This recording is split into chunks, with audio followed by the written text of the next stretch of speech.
പാലക്കാട് 1.5 വയസ്സുകാരന്റെ മരണത്തിൽ ഞെട്ടിക്കുന്ന വിവരങ്ങൾ പുറത്തുവരികയാണ്. കുഞ്ഞിനോട് കാണിച്ചത് കൊടും ക്രൂരത, ജനനേന്ദ്രിയത്തിൽ ആഴത്തിൽ മുറിവ്, കാലിൽ പൊള്ളിച്ചതിന്റെ പാടുകളുമുണ്ട്. ഏഞ്ചൽ മേരി മാത്യു ആണ് വിശദാംശങ്ങളുമായി ചേരുന്നത്. ഏഞ്ചൽ, ആകെ 1.5 വയസ്സ് മാത്രം പ്രായമേ ഉള്ളൂ കുഞ്ഞിന്. അതിനിടയിലാണ് ഇത്ര ഭയാനകമായ ക്രൂരതകൾ ആ കുഞ്ഞ് നേരിടേണ്ടി വന്നത്. ഇപ്പോൾ പുറത്തുവരുന്ന കൂടുതൽ വിവരങ്ങൾ എങ്ങനെയാണ്? അടുത്ത വിവരങ്ങളാണ് പുറത്തുവരുന്നത്. ഇന്ന് രാവിലെയോടുകൂടിയാണ് STT ആശുപത്രിയിൽ അഖിലയുടെ കുഞ്ഞിനെ തൊണ്ടിയിൽ ഭക്ഷണം കൊടുക്കുന്നതും ഛർദ്ദിച്ചെന്നും പറഞ്ഞ് അഖിലയുടെ പങ്കാളി ആശുപത്രിയിൽ എത്തിയിരുന്നത്.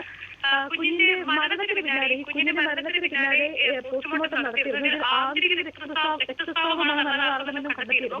ഈ പോസ്റ്റ്മോർട്ടം റിപ്പോർട്ടിലാണ് വളരെ ഗുരുതരമായ ചില കണ്ടെത്തലുകൾ പുറത്തുവരുന്നത്. അതിൽ കുഞ്ഞിന്റെ ജനനേന്ദ്രിയത്തിൽ ആഴത്തിലുള്ള മുറിവ് കണ്ടെത്തിയിട്ടുണ്ട്. കാലിൽ പൊള്ളലേറ്റ പാട് കണ്ടെത്തിയിട്ടുണ്ട്. പോസ്റ്റ്മോർട്ടത്തിൽ കുഞ്ഞിന്റെ മരണം കൊലപാതകമാണ് എന്ന് തെളിഞ്ഞതിന് പിന്നാലെ തന്നെ അമ്മ അഖിലയുടെ പങ്കാളി അഷ്കറിനെയും പോലീസ് അറസ്റ്റ് ചെയ്തിരുന്നു. ഇപ്പോൾ ഇവരെ ചോദ്യം ചെയ്ത് തുടരുകയാണ്. ഇതിൽ അഷ്കർ കുഞ്ഞിനെ മർദ്ദിക്കാറുണ്ടായിരുന്നു എന്ന് അത് താൻ കണ്ടിരുന്നു എന്നുള്ളതാണ് അഖില ഇപ്പോൾ പോലീസിനോട് പറഞ്ഞിരിക്കുന്നത്. പക്ഷേ ഏതെങ്കിലും തരത്തിൽ ചോദ്യം ചെയ്യുന്നതിന് അഷ്കർ സഹകരിക്കുന്നില്ല. എല്ലാ ചോദ്യങ്ങളോടും അഷ്കർ മൗനം പാലിക്കുന്നു എന്നുള്ളതാണ് നമുക്ക് മനസ്സിലാക്കാൻ കഴിയുന്നത്. പക്ഷേ അഷ്കർ കുഞ്ഞിനെ മർദ്ദിക്കുന്നത് താൻ കണ്ടിട്ടുണ്ടായിരുന്നു എന്നാണ് അഖില പറയുന്നത്.